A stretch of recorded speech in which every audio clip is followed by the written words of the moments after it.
그런데 예수님께서 갑자기 이곳으로 불쑥 가는 겁니다. 원래 예수님은 갈릴리 호수 지방에서 밑에 예루살렘까지 쭉 거기를 왔다 갔다 하시면서 3년 반 동안 사역을 하셨어요. 전도를 하셨는데 갑자기 북쪽으로 쑥 올라간 겁니다. 예수님께서. 이게 핵심이에요. 우리가 이야기하려고 하는 핵심입니다. 이 복음서를 읽는 핵심은 예수님께서 무엇을 하셨는가도 중요하지만은 어쩌면 그보다 더 중요한 것이 무엇이냐면 예수님께서 어디로 가셨느냐가 중요해요. 그리고 누구를 만났느냐가 중요한 핵심 포인트란 말이에요. 복음서를 읽을 때 뭐라고요? 예수님께서 무엇을 하셨느냐도 중요하지만 더 중요한 것은 어쩌면 어디로 가셨느냐, 거기로 왜 가셨느냐, 이것이 제일 중요하다는 이야기입니다. 왜냐하면 하나님의 사랑은 모든 사람에게 공평하다는 것을 보여주기 위해서 그렇습니다. 공평하고 공정하다 이 말이에요. 우리가 사는 이 사회는 공평하고 공정합니까? 우리가 사는 사회가 공평하고 공정해요? 공평해요? 자, 우리 시급이 얼마예요? 시급. 우리나라 지금 25년도 시급이 얼마인 줄 아는 사람? 역시 만 30원입니다.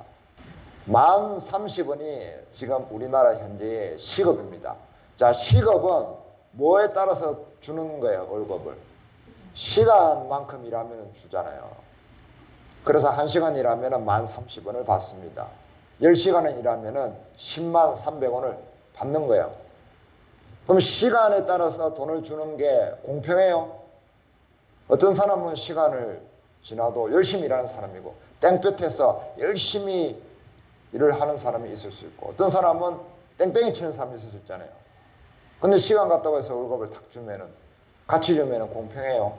안 공평하잖아요. 그래서 서양에서는 요즘 능력제로 주잖아요. 능력제로 또. 그 능력제도 그렇게 또 공평하지 않습니다. 겨울에 탁 사람이 능력을 겨울에 달듯이 달 수가 없잖아요. 그 어떻게 똑같이 그렇게 할 수가 있느냐는 말이죠. 우리가 어머니의 사랑이 똑같다고 얘기하잖아요. 근데 어머니의 사랑이 똑같아요? 어머니의 사랑을 받는 사람들은 똑같다고 생각을 합니까? 어머니의 사랑이 똑같으려면은 똑같이 10명의 자식이 있으면 10명에게 밥도 똑같이 줘야 되고 똑같이 저울에 달아서 줘야 되죠. 그리고 옷도 똑같은 가격의 옷을 입혀야 되고 똑같은 신발도 신겨야 되고 그렇잖아요. 똑같이 안아줘야 되고 시간을 재가지고 똑같이 업어줘야 되고 시간을 재가지고 똑같이 빨래해줘야 되고 그러잖아요. 그런데 엄마가 그렇게 해요? 안 하잖아요. 어떤 애한테는 더 많이 안아주고 애가 아프면은 밤새도록 얘를 지켜주고 쟤는 냅두고 그러잖아요. 어머니의 사랑도 겉으로 보기에는 100% 공평할 수가 없어요. 그러죠. 그런데 사람들은 공평하게 우리를 해야 된다. 공평하게 해야 된다고 얘기하죠. 그 공평한 것이 가능하느냐 말이에요. 불가능해요, 사람은. 그런데 우리가 어머니의 사랑이 공평하다고 말할 수 있는 게 뭐냐면 어머니의 마음은 10명의 자식에게 다 공평해요, 안 공평해요? 공평하죠. 10사람에게. 왜 그래요? 왜 공평할 수가 있어요? 그게 오늘 말씀의 핵심이란 말이에요. 공평한 하나님. 하나님은 어떻게 공평해질 수 있느냐? 그것이 핵심이에요. 어머니는 1번 자식부터 10번 자식까지 있잖아요. 1번 자식에게 얼마만큼 주고 싶어요? 자기 사랑을? 10분의 1만큼 주고 싶어요? 아니면은 자기 사랑을 100% 다 주고 싶어요? 100%다 주고 싶어 하죠. 자, 2번 아들에게도 2번 자식에게도 어머니의 사랑은 몇 프로 주고 싶어요? 100% 주고 싶어요. 3번에게도 100%. 모든 자식에게 자기의 사랑의 100%를 주고 싶어요. 100%를. 어머니의 마음은 그렇단 말이에요. 실제적으로 그건 안 돼도. 하나님 사랑이 이렇단 말이에요. 하나님 사랑은 모든 사람에게 하나님의 사랑을 100% 주고 싶어 하시는 거예요. 사람들은 저 사람은 하나님 사랑을 많이 받고 저 사람은 하나님 사랑을 적게 받고 이렇게 나누죠. 우리는 그렇게 생각을 합니다. 그런데 하나님은 우리가 받을 수 있는 태도만 되면은 자기의 사랑을 100% 주신다. 모든 사람에게. 이 두로와 시돈 지방은 이스라엘 사람들 보기에는 하나님 사랑을 받으면 안 되는 사람들이에요. 안 되는 사람들인데 예수님께서 그쪽을 불쑥하신 거예요. 그 불쑥하신 이유가 뭐냐는 거죠. 오늘 그것을 살펴보려고 하는 겁니다. 24절 봅니다. 예수께서 일어나사 그 길을 떠나 두로 지방으로 가서 한 집에 들어가 아무도 모르게 하시려 하나 숨길 수 없더라. 이에 같이 읽습니다. 더러운 귀신 들린 어린 딸을 둔 한 여자가 예수의 소문을 듣고 곧 와서 그 발 아래에 엎드리니, 자 이렇게 되어 있고, 자 32절도 같이 읽습니다. 사람들이 귀 먹고 말 더듬는 자를 데리고 예수께 나와 안수하여 주시기를 간구하더라. 예수님께서 이 두로 지방으로 불쑥 가신 이유는 누군가 불렀기 때문에 그래요. 누군가 불렀습니다. 예수님. 사람들은 못 들어요. 사람들은 못 들어서 예수님께서 제자들이 갑자기 이 밑으로 남부지방으로 가야 됩니다. 갑자기 북쪽으로 가시는 거예요. 왜 그러지? 이해를 못했습니다. 그런데 예수님을 누가 간절히 부른 거예요. 사실. 그래서 예수님께서 그쪽을 불쑥 간 겁니다. 자, 그 부른 사람이 나오죠. 첫 번째 25절에 귀신 들린 어린 딸을 둔 한 여자가 예수님을 불렀습니다. 자기 딸이 귀신 들려서 죽게 되었어요. 이 문제를 해결할 수 있는 분은 예수님밖에 없다라고 마음으로 간절히 하나님께 부르짖은 겁니다. 그래서 하나님께서 예수님을 보내신 거예요. 우리가 예수님을 만나러 쫓아다니면 예수님을 만날 수가 없어요. 예수님께서 자기를 찾으면 아시고 미리 오시는 거예요. 우리 마음을 항상 보시기 때문에. 그리고 32절에 봅니다. 다시. 사람들이 귀먹고 말 더듬는 자를 데리고 예수께 나와 안수하여 주시기를 간구하거늘. 이 사람들도 예수님을 불렀습니다. 자, 이 사람들의 두 사람들의 공통된 단어가 여기 있어요. 26절 봅니다. 26절 같이 읽습니다. 그 여자는 헬라인이요 수로보니게 족속이라 자기 딸에게서 귀신 쫓아내 주시기를 간구하거늘. 자, 다시 32절. 사람들이 귀먹고 말 더듬는 자를 데리고 예수께 나와 안수하여 주시기를 같이 읽습니다. 간구하거늘. 중복되어 있는 단어가 있죠. 똑같은 단어. 뭡니까? 간구. 간절히 구했다 이 말이에요. 간절함. 예수님은 자기를 간절하게 찾는 자에게 가시는 분입니다. 찾아오시는 분입니다. 우리가 예수님을 만나지 못하는 이유는 뭐다? 간절하지 않기 때문에.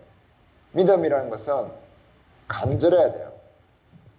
간절하지 않은 상태에서 믿는 것은 믿음이 아닐 수도 있습니다. 그냥 내 믿을게 이런 것은 예수님 보시기에는 믿음이 아닐 수 있단 말이에요. 예수님은 자기를 간절하게 찾는 자를 찾아오시는 거예요. 간절함. 자, 간절히 구하다 이 말이에요. 헬라어로는 파라칼레오라고 하는데 따라합니다. 파라칼레오. 이 성경이 써질 때에 그때 언어로 파라칼레오라고 합니다. 파라는 옆에라는 뜻이에요. 칼레오는 부르다 이 말이에요. 예수님 옆에 오세요 이렇게 하는 것을 간구라고 합니다. 예수님 제 옆에 좀 제발 와서 제 말 좀 들어주세요. 이것을 파라칼레오라고 합니다. 그게 간절함이에요. 간절함. 예수님 제발 제 옆에 좀 와주세요 라고 계속 하나님께 부르짖는 거예요. 지금 사람들은 어떻게 해요? 예수님 제발 오지 마세요. 제발 오지 마세요. 막 그러잖아요. 저희가 예수 믿으세요 하면은, 아, 예수님 필요 없어요. 그렇게 얘기하잖아요. 그런 사람에게 예수님은 절대 가시지 않는다. 파라칼레오, 파라칼레오. 예수님, 제발 저에게 오세요. 라고 부르짖는 사람에게는 어느 곳이든지 공평하게, 공정하게 가신다, 이 말씀입니다. 그 얘기를 하고 있는 거예요. 파라칼레오 잊어먹으면 안 됩니다. 다 잊어먹어도 오늘은 예수님, 제 옆에 와주세요. 예수님 없으면 안 돼요. 예수님 안 계시면은 제 딸은 죽습니다.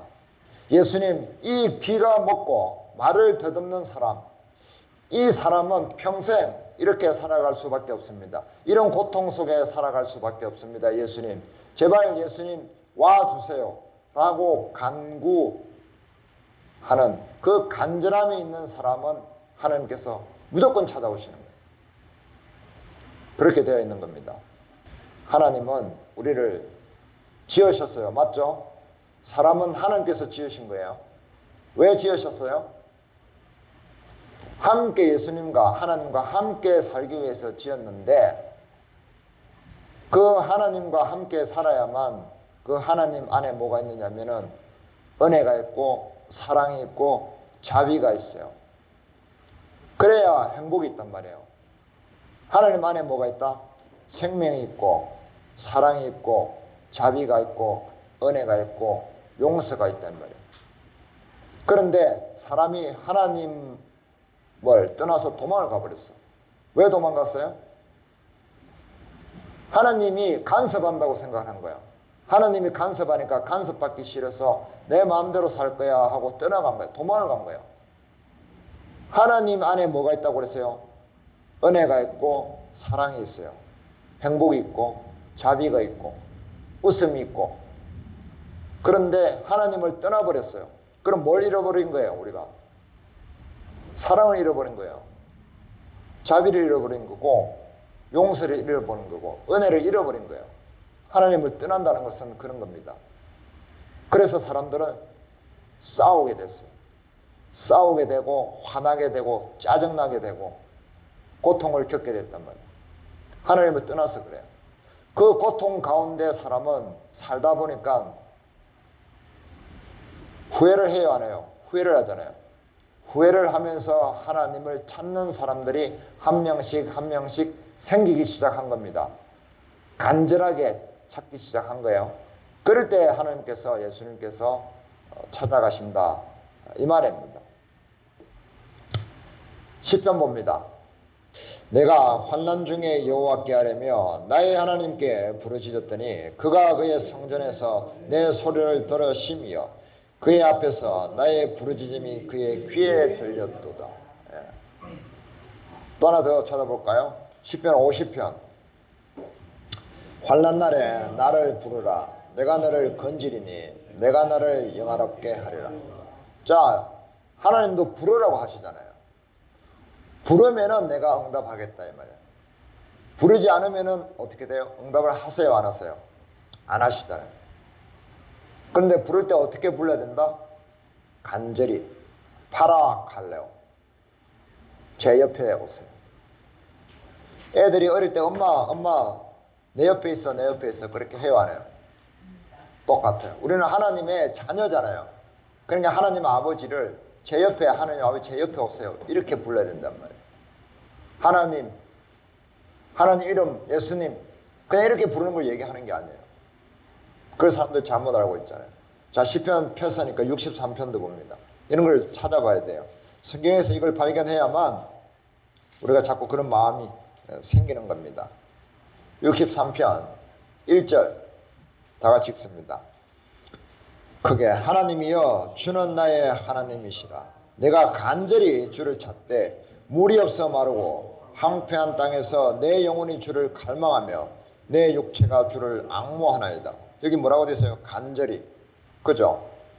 아까 우리 노래 불렀잖아요. 목마른 사람이 시냇물을 찾듯이. 목이 마르면 우리가 물을 찾아요, 안 찾아요? 찾잖아요. 하루만 목말라도 우리는 죽을 수도 있어요. 잘못하면은 탈수 현상이 와서. 이게 땡볕에 나가서 밖에 일하면 왜 열사병으로 죽어요? 몸에 있는 수분을 다 증발시켜서 죽는 거잖아요. 그만큼 물은 중요해요. 우리가 갈증 날 때 물을 찾는 것처럼 하나님을 찾아야 된다는 거예요. 하나님께서는 우리의 그 마음을 보시고 찾아오시는 거예요. 파라칼레오. 자, 우리 신약도 봅니다. 로마서. 성경을 많이 봐야 돼요. 성경 속에서 하나님이 어떻게 하시는지. 10장. 유대인이나 헬라인이나 차별이 없습니다. 한 분이신 주께서 모든 사람의 주가 되사 그를 부르는 모든 사람에게 부요하시도다. 누구든지 주의 이름을 부르는 자는 구원을 받으리다. 유대인이나 그 당시 말합니다. 헬라인이나 차별이 없습니다. 하나님의 사랑은 공평하다. 안 공평하다. 공평하다 이 말이에요. 차별이 없단 말이에요. 응? 그래서 주께서 모든 사람의 주가 되사 그를 부르는 모든 사람에게 부요하시도다. 부요하다는 말은 풍부하단 말이에요. 하나님을 부르는 간절히 찾는 그 모든 사람에게 하나님은 모든 것을 주신다는 말이에요. 그 말씀을 선언하고 계시는 겁니다. 하나님은 그런 사람에게 구원을 베풀어 주십니다. 반대로 그러지 않으면은 우리가 못 받는다. 그러지 않기 때문에 우리가 못 받는 거예요. 하나님께 간절히 구하는 것, 파라칼레오. 그것만 있으면은 하나님께서 일단은 우리를 찾아오십니다. 외면하지 않으신단 말이에요. 그것이 부모의 마음이잖아요. 자식이 아프면은 아파서 부모를 찾는데 부모가 나 몰라라 하지 않잖아요. 네 알아서 해. 나 몰라. 이렇게 하지 않잖아요. 진짜 부모는. 내가 지금 필요한 것은 무엇이냐면은 비트코인이 아니에요. 비트코인이 아니고 잘 나가는 주식이 아니에요. 주식이 아니에요. 로또도 아니에요. 지금 내가 필요한 것은 하나님을 간절히 찾는 것입니다. 예수님을 만나지 않으면은 아무리 밥을 먹어도 또 배가 고프잖아요. 그런 것과 같은 거예요. 아무리 물을 마셔도 또 갈증 나죠. 그런 것 같은 거예요. 예수님 오시면은 내 목마름이 해결이 되고 내 배고픔이 해결이 되게 되는 겁니다. 자, 그런데 예수님께서 오신다고 해서 모든 것이 해결되는 것은 아니에요. 예수님께서 능력을 베풀어 주셔야 되잖아요.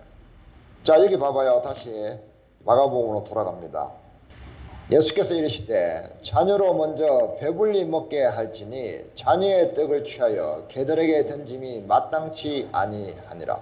예수님께 간절하게 구했는데 예수님께서 오셨어요. 그런데 예수님께서 뭐라고 말씀하시냐면 바로 능력을 안 베풀어 주시는 거예요. 자녀들의 떡을 취하여 개들에게 던짐이 마땅치 않다라고 무엇을 요구하시느냐면은 겸손을 요구하십니다. 겸손. 예수님께 무조건적으로 겸손해야 됩니다. 겸손하지 않으면은 예수님께서는 능력을 베풀어 주시지 않아요. 야, 자녀야, 이 여인에게 예수님께서는 개라고 비유를 했어요.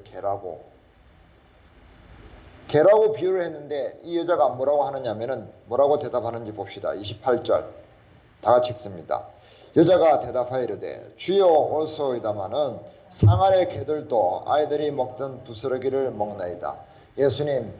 예수님의 부스러기 은혜라도 좋습니다. 저에게 은혜를 베풀어 주십시오 라고 아주 자기를 낮춰서 겸손하게 예수님께 이야기를 했습니다. 자, 32절도 봅니다. 사람들이 귀먹고 말 듣는 자를 데리고 예수께 나와 안수하여 주시기를 간구하거늘. 자, 사람들이 이 장애인을 데리고 온 거예요. 그 당시에는 장애인하고 같이 놀면은 사람들이 뭐라 했어요? 장애인은 하나님께 벌을 받아서 장애가 생겼다고 이야기를 했습니다. 그래서 그 장애인하고 어울리는 것도 좋아하지 않았어요. 그런데 이 사람들은 이 장애인하고 어울리기도 하지만은 그 장애인을 위해서 눈물을 흘리면서 예수님께 데리고 와서 고쳐달라고 하는 거야. 그 정도로 겸손한 사람이었어요. 겸손한 사람은 이웃들의 고통을 외면하지 않습니다. 이웃이 굶어 죽고 있는데 그 사람을 외면하고 모른 체 하는 사람은 겸손한 사람이 아니에요. 우리 둘째 누나가 중학교 때 이 화상을 입었어요. 이 불에 냄비에 끓는 물을 가지고 뭘 하려고 하다가 그 끓는 물에 냄비 뚜껑이 고장나는 바람에 그 뜨거운 펄펄 끓는 물이 이 허벅지에 탁 쏟은 겁니다. 허벅지 이만큼 쏟았으니까 허벅지 이만큼 화상을 입었잖아요. 학교를 못 가잖아요. 그래가지고 근데 우리 누나는 너무 학구열이 세가지고 학교 결석을 하면 안 돼. 그래 울고 있으니까 우리 윗집에 형님이 계셨단 말이에요. 그 형님 우리 누나와 같은 학년이었는데 그 형님 어디 가가지고 리어카를 끌고 온 거예요. 리어카를. 아침 일찍 리어카를 빌려와가지고 우리 누나를 리어카에 태우고 그 리어카를 끌고 몇 킬로를 학교로 간 겁니다. 그렇게 해가지고 개건상을 탄 거예요. 우리 누나가. 그 형님이 착하잖아요. 겸손한 사람이에요. 친구가 화상을 입어서 학교 못 가면 우리는 뭐라고 그래요? 야, 니 모르겠다고 나만 학교 가잖아요. 우리도 그런 생각을 못 했는데 우리 누나라도 그 형님은 가서 리어카를 끌고 와가지고 친구를 데리고 얼마나 창피해요. 리어카 끌고 그렇게 하더라고. 얼마나 감사하고 고마워요. 지금도 50년이 넘은 이야기지만은 이번에 엊그제도 우리 자영 외형 장례식을 치렀단 말이에요. 그때 또 얘기했어요. 그때 그 형님 이름이 진호예요. 진호. 최진호. 진호 형님이 그때 리어카를 끌고 와가지고 누나를 태우고 갔다. 그러니까 우리 누나도 그게 잊어버리지 않는다고. 지금도 진호가 어디서 리어카를 빌려왔는지 그게 미스테리라고. 그때 리어카도 비싸가지고 집집마다 없었어요. 우리 거제도 시골에 리어카가 어디 있어요. 그게 겸손한 사람. 겸손한 사람은 이웃의 고통에, 이웃이 어려우면은 그것에 목소리를 기울여요. 그 겸손한 사람에게 예수님께서 뭘 한다? 능력을 베풀어 주시는 거예요. 그 사람을 예수님께서 구원해 주시는 겁니다. 그래서 겸손은 존귀의 앞잡이다라고 말씀하셨어요. 겸손이 하나님 앞에 사람이 가질 수 있는 최고의 좋은 것이 겸손입니다. 교만은 패망의 선봉이라. 하나님 앞에 교만한 것은 최고로 멸망하는 최악 중의 최악이에요. 그래서 예수님께서 어떻게 해요? 보세요. 29절 다 같이 읽습니다. 예수께서 이르시되 이 말을 하였으니 돌아가라. 귀신이 내 딸에게서 나갔느니라 하시매. 예수님께서 귀신을 쫓아내주신 겁니다. 그 여자애를 보지도 않고 바로 능력을 행해 주시잖아요. 왜요? 그 엄마가 겸손했어요. 그 엄마는 목적이 한 가지예요. 예수님께 능력이 있다. 예수님께 매달려야 된다. 예수님께 겸손해야 된다. 이 목적 하나밖에 없었어요. 예수님께서 능력이 있으시니까, 예수님이 아시니까, 예수님 저를 좀 불쌍히 여겨주세요. 이 어린 아이가 고통받고 있습니다. 불쌍히 여겨주세요. 라고 겸손했던 거예요. 엎드렸잖아요. 발 아래 엎드렸던 거예요. 이 복음서에 보면은 예수님을 만났던 사람들의 모든 특징이 똑같아요. 예수님께 엎드렸습니다. 엎드렸다는 것은 그분을 이렇게 존경한다는 거잖아요. 우리가 인사할 때도 왜 이렇게 인사합니까? 당신을 존경합니다. 이 뜻이잖아요. 그래서 인사 똑바로 해야 돼요. 아무렇게나 이렇게 하면 안 돼요. 고개를 딱 숙여서 인사를 해야만 당신을 존경합니다. 이런 표시가 똑바로 전달이 되는 거예요. 자, 그래서 예수님께서는 이 아이를 낫게 해주시고 또 귀먹고 말 더듬는 자를 어떻게 합니까? 33절, 34절 다 같이 읽습니다. 예수께서 그 사람을 따로 데리고 무리를 떠나서 손가락을 그의 양 귀에 넣고 침을 뱉어 그의 혀에 손을 대시매 하늘을 우러러 탄식하시며 그에게 이르시되 에바다 하시니 이는 열리라는 뜻이라. 35절도 읽습니다. 그의 귀가 열리고 혀가 맺힌 것이 곧 풀려 말이 분명해졌더라. 이 사람은 너무 억울해서 이게 막 말문이 막힌 사람이에요. 우리 살아갈 때 억울한 거 많아요, 적어요. 너무 억울해가지고 아무한테도 말하고 싶지 않은 것도 많잖아요. 말할 사람도 없어. 왜? 들어주지도 않으니까. 그러니까 어디다 얘기해요? 예수님께 얘기하잖아요. 예수님께서 그러니까 귀를 뻥 뚫어주시고 우리 혀를 탁 트이게 해주시잖아요. 예수님께서 우리의 원통함을 다 풀어주시는 겁니다. 예수님께 얘기하면 돼요. 그래서 우리가 예수님을 믿는 거예요. 기도할 때 예수님께 내 원통한 것을 다 얘기하는 겁니다. 다 풀어주셨잖아요. 이스라엘 사람들이 저 이집트에 가가지고 400년 동안 종살이를 했잖아요. 너무 힘들어서 하나님께 부르짖잖아요. 그래서 우리가 아는 모세가 딱 가가지고 건져내잖아요. 하나님께서 뭐라고 했습니까? 저 백성들이 나에게 자기의 고통을 부르짖는 소리를 내가 들었노라. 이에 내가 너를 보내노라 라고 모세 보고 가라고 하잖아요. 우리가 고통 속에 살 때에 그 고통을 예수님께 부르짖을 때 그때 예수님께서 우리를 들어주신다는 겁니다. 두 가지를 오늘 배운 거예요. 뭡니까? 예수님을 오시게 하려면 어떻게 해야 된다? 간절하게 부르짖어야 된다. 파라칼레오. 오신다고 해결이 다 안 되잖아요. 예수님께서 오셔가지고 우리에게 구원을 베풀어 주셔야 돼요. 그 구원을 베풀어 주시기 위해서는 우리가 겸손해야 된다. 예수님께 엎드려야 된단 말이에요. 이 두 가지, 간절함과 겸손, 이것이 예수님을 부르고 하나님을 부르고 또 하나님의 능력과 사랑과 자비가 나에게 오도록 나에게 베풀어지도록 하는 이유다는 말입니다.